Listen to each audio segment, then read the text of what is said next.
and it's their intrinsic Now, this food basically robs. sound feasible, sound like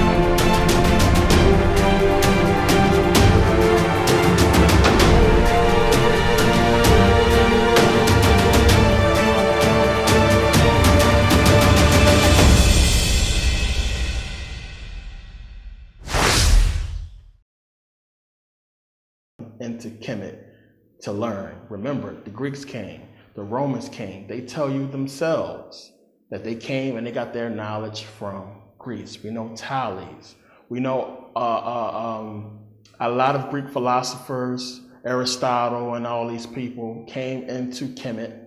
The Greeks talk about it a lot, how they came into Kemet and learned from the Egyptians, Herodotus, Diodorus. A lot of people speak about everybody coming into Egypt and getting the knowledge. So if some kind of alien race created white people, they would have gave them the knowledge. So they would not have to go into Kemet and learn from black people, learn from Africans.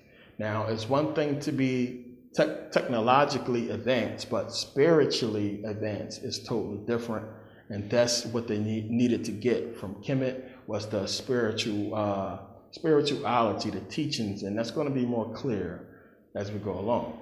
So now understand, angels coming down, having sex with the daughters of men is symbolic of serpents having sex with the daughters of men. This is going to become very clear as we go along. So now the Greeks took the ancient Egyptian symbology and, put their own spin on it, as I said, to fit who they are. Now, when we go and look at the Greeks, we know all about Alexander the Great, or Alexander the Greek, who conquered into Egypt. And the whole thing is, we know when you start reading about Alexander and his life, he always proclaimed that his father was a god. He's the son of a god. He's not normal. He always proclaimed that. Now, who was his parents? We have Philip of Macedonia and we have Queen Olympia. So now it's an interesting thing that we find when you start reading about, the birth or the upbringing of Alexander the Great. Now it says here, and this is about Queen Olympias, the night before the consummation of their marriage, she dreamed that a thunderbolt fell upon her body, which kindled a great fire, whose divided flames dispersed themselves all about, and then were extinguished. And Philip, sometime after he was married, dreamt that he'd seal up his wife's body with a seal, whose impression as be fancied with the figure of a lion. Some of the diviners interpreted this as a warning to Philip to look narrowly to his wife. But Aristander of Telmessus, considering how unusual it was to seal up anything that was empty, assured him the meaning of his dream was that the queen was with child of a boy who would one day prove as stout and courageous as a lion. Once, moreover, a serpent was found lying by Olympias as she slept, which more than anything else, it is said, abated Philip's passion for her. And whether he feared her as an enchantress or thought she had commerce with some god, think about that, and so looked on himself as excluded, he was ever after less fond of her conversation. Now it says down here, Philip, after his vision, sent Charon of Megalopolis to consult the oracle of Apollo at Delphi, by which he was commanded to perform sacrifice and henceforth pay particular honor above all other gods to Ammon. It's the same Ammon that is Amen, and you'll see that. And was told he should one day lose that eye with which he presumed to peep through a chink in the door when he saw the god under the form of a serpent in the company of his wife. Aristophanes says that Olympias, when she attended Alexander on his way to the army in his first expedition, told him the secret of his birth and bade him behave himself with courage suitable to his divine extraction. So now, what is it saying here? It's saying that Alexander the Great, Alexander the Greek, is the offspring of a serpent and his mother. It's saying that his mother has a secret birth. Remember, she told him who his father really is, the secret of his birth. He always said that he was the son of a god, not son of Philip of Macedonia, but the son of a god. And she tells him that. Now, you have Philip saying that he peeked into the room and saw his wife with the serpent or with the god. Now, this explains this painting right here. Look at the painting. That's Olympia. That's Olympia being seduced by Jupiter. And he's shape-shifting. He's half serpent, half man.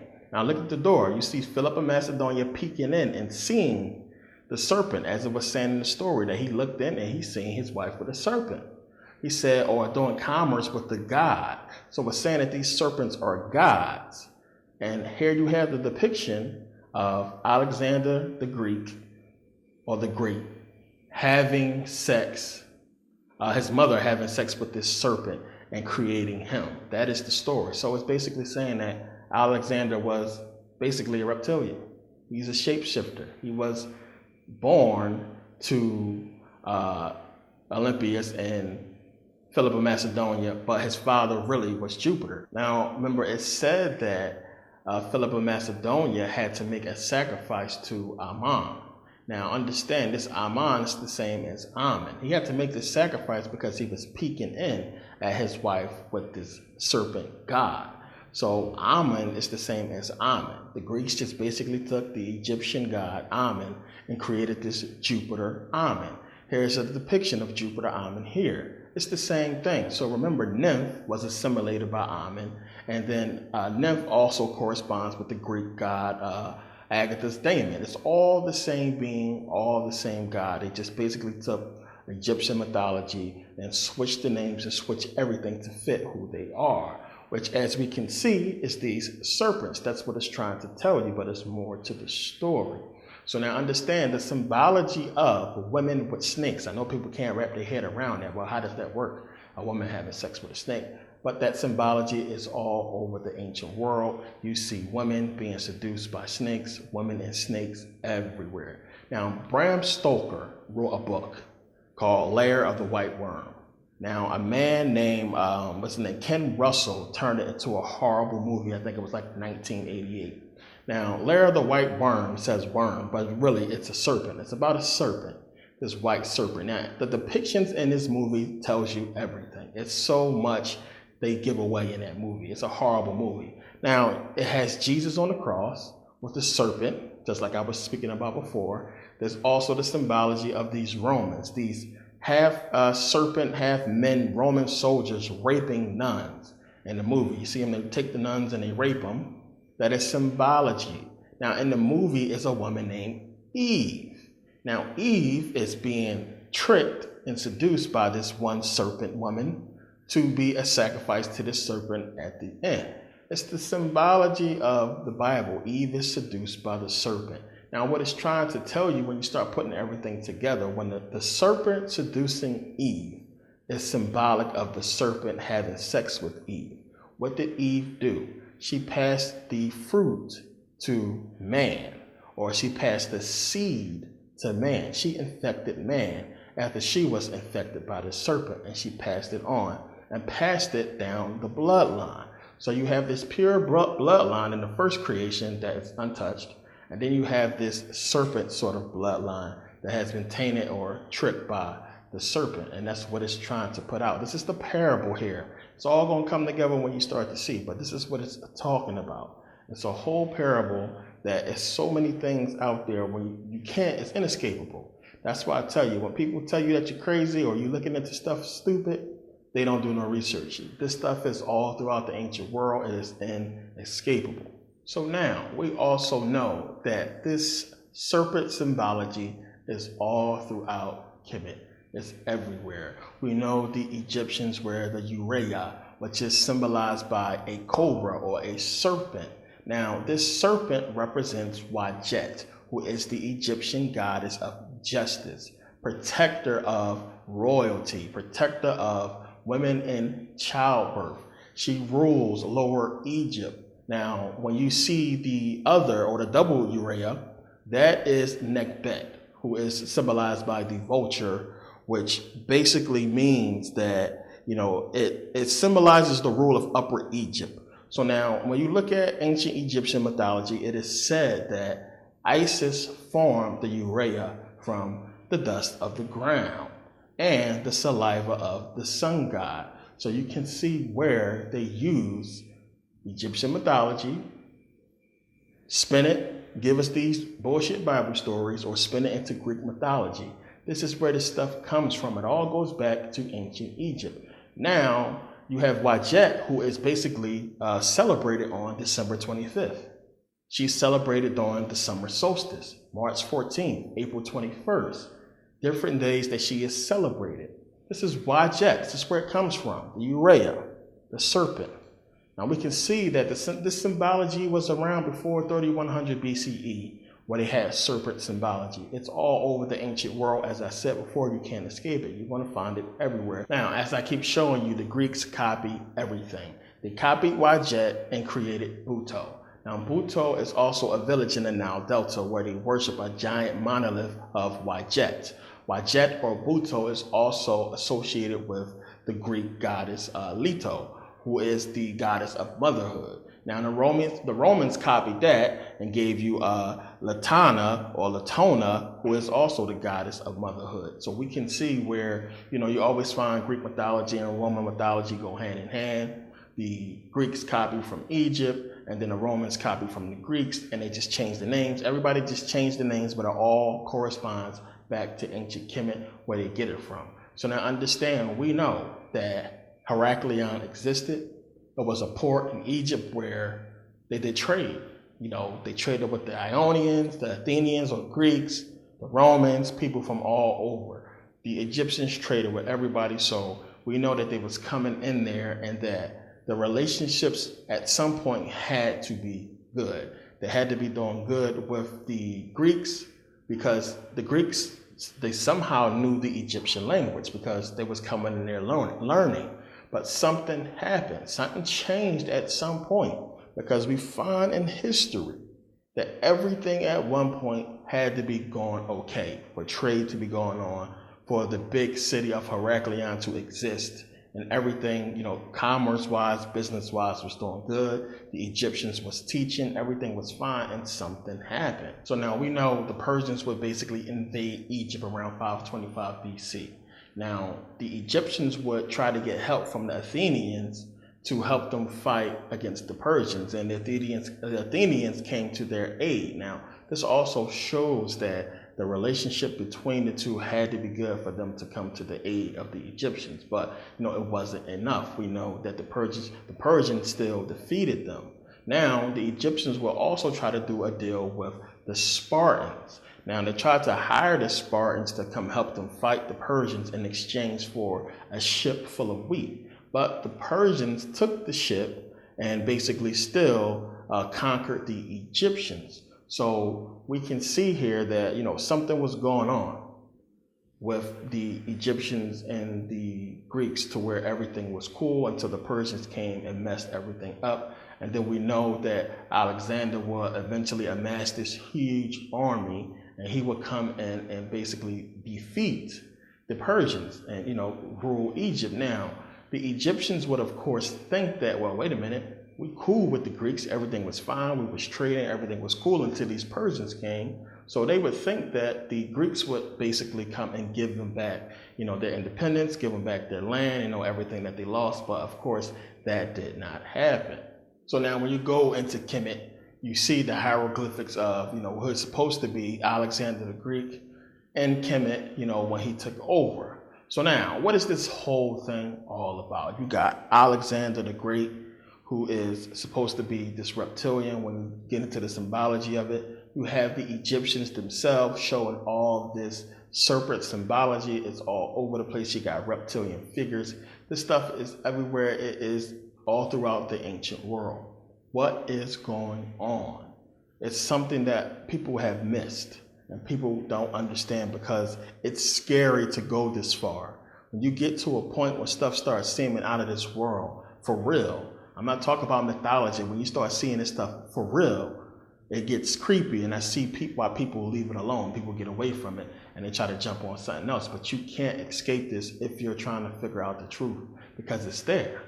It exists. I've been dealing with this stuff, for, over a decade with the whole serpent symbology. I was hooked on it, and I got through it because it's not hard to figure out what's going on, because the information is out there if you are willing to do the research. But to figure this stuff out, we have to go way back.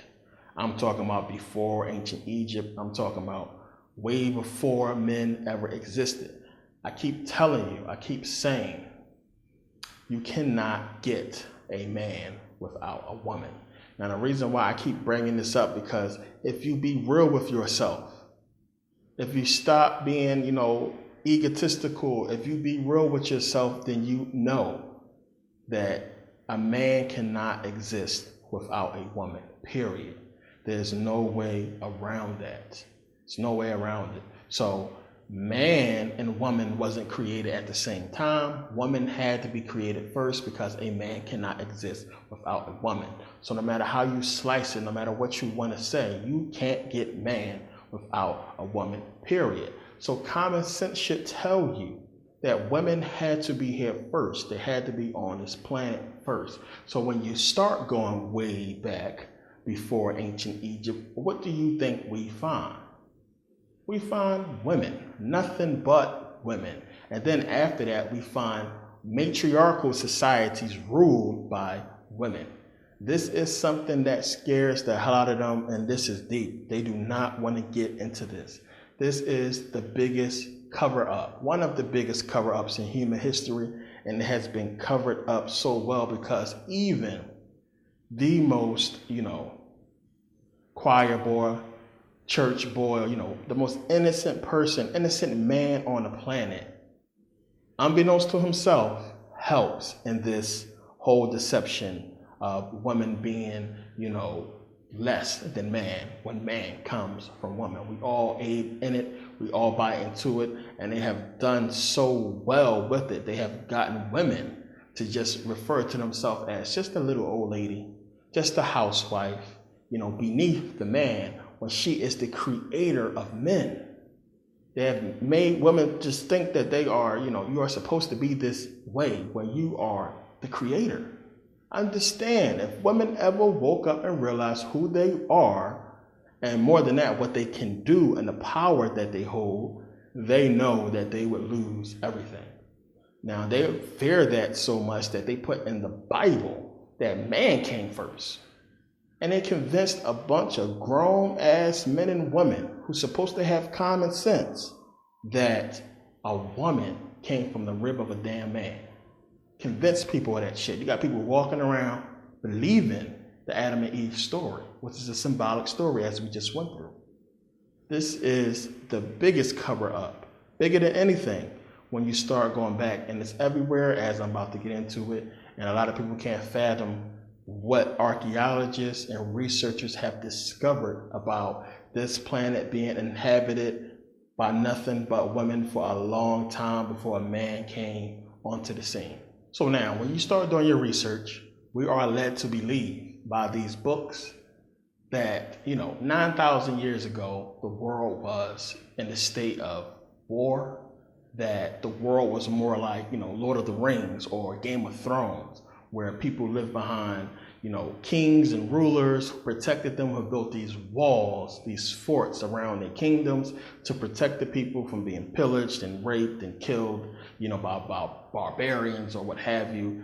It's telling us that the world was basically, it was full of war. It wasn't civilized. This is what they tell you happened back then. Now, we know really when you start digging into history, when you get to ancient Egypt and everything else is sketchy. Now, they contribute this to being because, it was so much war going on, and, most of the records got destroyed and this and that. But that's not so. And, shows like Game of Thrones and, Lord of the Rings and other shows help to reinforce that belief that, 9,000 years ago, this was the case. But archaeologists, they have found in Paleolithic caves, we talk about in Africa, Australia, Spain, New Zealand, places all over the world of cave art.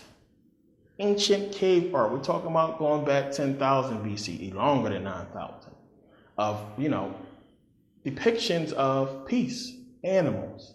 Not one of the other depictions that they find in these Paleolithic cave art has any symbology of war at all. No depiction of war or anything that is related to war. Nothing but most of the cave arts is, animals, or they show, figures. And the oldest cave art that you find is nothing but women. Nothing but women. Now, in the 1960s, a man named James Millard found one of the oldest cities ever discovered.